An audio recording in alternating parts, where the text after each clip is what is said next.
Sino naman kaya yun, Gabi na Magandang gabi, magandang binibini. Hindi ka mawala sa isip ko. Ano na palang naisip mo at pumunta ka dito ng oras ng gabi? Ano kasi, hindi ka mawala sa isip ko, avocada. Sa tingin ko, gusto na ata kita. Teka ba na, Nenso? Nabibigla ka lang ata, madami pa dyan ibang babae, wag na ako.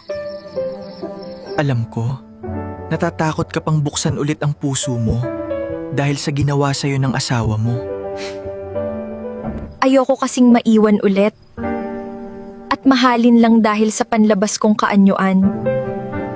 Nako, kung malalaman mo lang kung ano itsura ko dati, baka hindi mo masabing gusto mo ako. Ang totoo niyan, avocada. Noon pa man ay pinagmamasdan na kita mula sa malayo. Sa dinami-dami ng pwede mong mahalin, bakit kasi sa kanya ka pa napunta? Nasasaktan ako pag nakikita kang ganyan. Walang problema sa akin kung ano man ang itsura mo noon o kahit tumaba ka pa ulit. Kaya sana bigyan mo ako ng pagkakataon. Takot ako sumugal ulit, pero pwede bang unti-untiin natin? Simulan natin sa pagiging magkaibigan.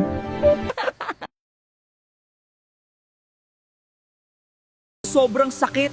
Ganito pala ang naramdaman niya nung nakita niyang ako yung may kasamang iba. Ang bigat sa dibdib. Pagkatapos natin, kain tayo kwek-kwek. Ano? Tara! Sige, tara!